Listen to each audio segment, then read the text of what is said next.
Hey guys, welcome back to my channel. I know it's been a while. Well, a lot has happened. I broke my ankle. So today's video is going to be a bit different than all my past videos. Today's video is going to be me explaining my ORIF ankle surgery and how I've been recovering from that. So it was begin July, actually the end of June, but that doesn't really matter. It was the night that our exams finished. So there was a party, and after the party was done, I went home, and going home I fell from my bike. I fell really hard. At the time I didn't think so because my leg did hurt a lot, but I was like, you know what, it can be broken. In my head I was constantly like, it can be broken, it isn't this bad, you know what, I'll be fine. That's until I came home. It was really swollen. I couldn't stand on it, I couldn't walk, I couldn't do anything. I went to sleep because I was like, you know what, it'll be fine.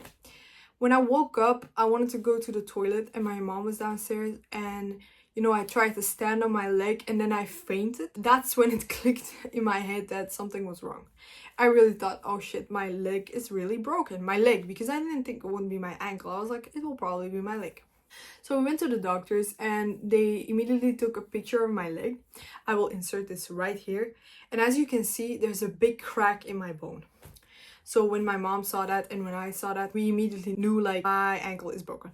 At least from the picture, I couldn't tell it was my ankle. I thought it was my leg, but turns out it was my ankle. The doctor immediately told me like, you need to get operated. You can't do this without an operation. You have to get operated. That week was very scary for me.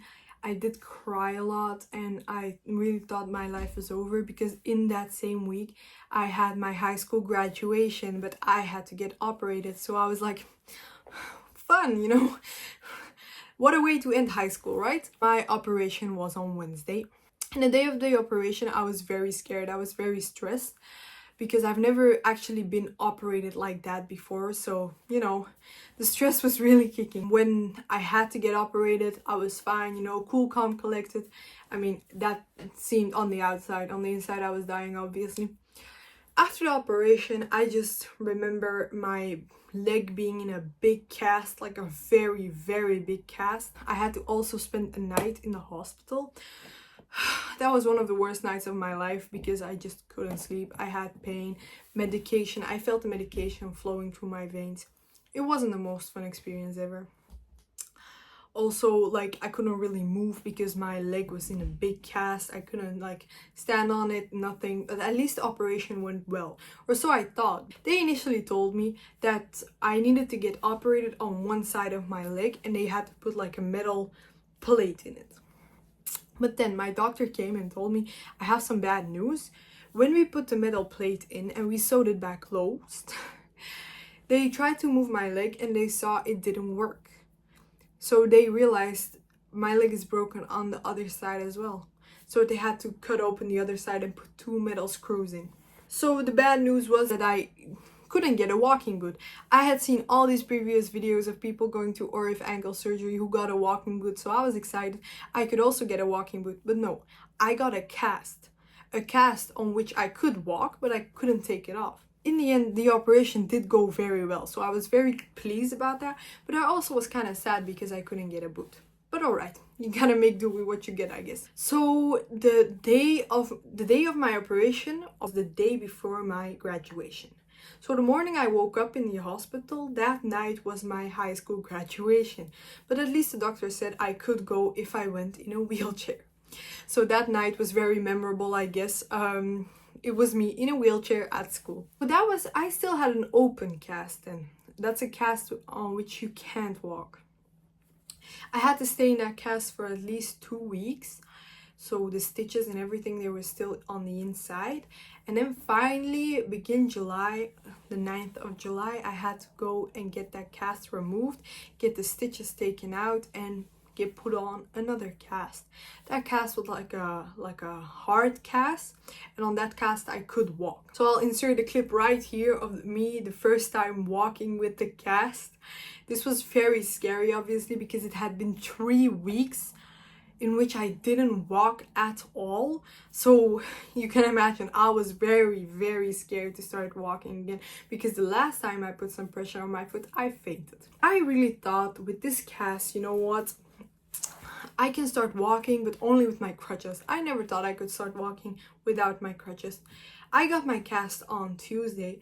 By Sunday, I could walk without crutches. And that was a big deal. I never thought I could walk without crutches, but you see, I could walk without crutches. And at the end, I had to wear this cast for 4 weeks. In the 3rd week, I could walk 10,000 steps with that cast. So I really thought, wow, I'm moving fast. When my cast got taken off, it's almost been 4 weeks. I remember reading things about people saying my leg was so thin, I couldn't move at all. And when they took off the cast, I did remember thinking my poor leg, because I had a lot of dry skin, irritated skin, and it was dried blood as well, because they didn't clean my leg before they put the cast on because it was too sensitive. When seeing that, of course, I was a bit emotional, but I was too happy to actually be emotional because finally I could see my leg again. It has been 7 weeks since I hadn't seen my leg, so I was pretty much the happiest girl alive at that moment. And I remember I had to start walking again, but of course I had to walk with crutches, because walking with a cast and walking without a cast is a very different story. So I started walking with crutches. While I had my cast, I also had to give myself needle injections with something to keep my blood from thickening up. So that was not very fun. I had to do it for 6 weeks. Alright, of course, when the cast got off, I could also stop with those needle injections. So I was also, again, the happiest girl alive. And my doctor told me that I had to go to physical therapy at least 2 to 3 times a week for 60 rounds. But she said mostly 60 rounds are too much. You can also go 20 or 30 times, but 60 is like the maximum. So I booked an appointment for a physical therapist that same day. And one of the first exercises I had to do was like move my leg up and down and up and down. But I could really do that because I practiced that while my cast was on as well. I started walking with one crutch because my physical therapist told me if you want to start walking, you have to try it with one crutch. And then I started walking without crutches and really learning. I walked a lot. My summer was, I didn't do anything this summer. So walked. I kept on walking, and now I can actually walk normally. It's been almost 4 weeks when my cast has been removed and I can practically walk normally. Today I got permission yesterday from my physical therapist to start biking again. So today I biked, which was the most, I've never felt so happy in my life, because it's a sense of relief. Because when my leg was in that cast, I really thought I'm not able to bike for at least a year.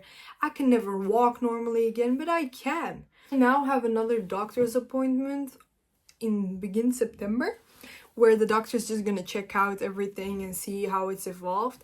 And then begin July of next year, I have to get operated again to get all the metal out. In the meantime, I'm still recovering.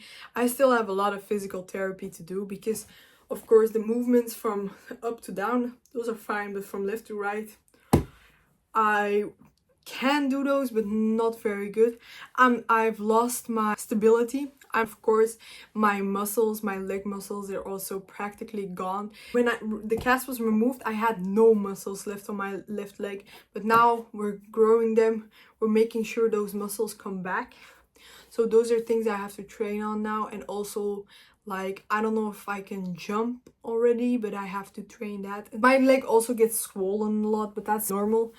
So now I'll just show you guys my leg and the scars that I have, because I will have scars for life. But I thought, you know what, I'll just show you guys. So this is the scar on the outside of my leg, as you can see. You can also feel the metal. And this is the scar on the inside of my leg. So yeah, that was my ORIF ankle surgery, and I'm still going strong. I'm still recovering a lot. I had to also cancel some vacation plans because of all of this. But yeah, now I'm going to start university soon. So that's really fun, something to look forward. At least I can walk properly now. That was a big thing. I was really scared that I was going to have to start university while not being able to walk properly. But how things have evolved, I actually can walk normally now. If you're watching this and you also have to go through something like this, my main advice is just don't think so negatively, because I really thought I wasn't going to be able to walk for a long time, and it actually made me kind of depressed. But when I look at how I'm walking now, I'm really happy, and I should have never thought like that. I'm not saying you will be able to walk immediately, but don't tell yourself you won't be able to walk ever again, because it's not worth it. You're going to make yourself even more depressed than you already are. Believe me, I speak from experience. So that was it for today's video. Thank you guys so much for watching. I really appreciate it. And if you have any more questions, just leave them in the comments. I will be very happy to answer them. Bye guys. Hey guys, what a night. The night has ended, or yeah, the day has ended by me going to the hospital because there's a big chance that my foot is broken. We'll see.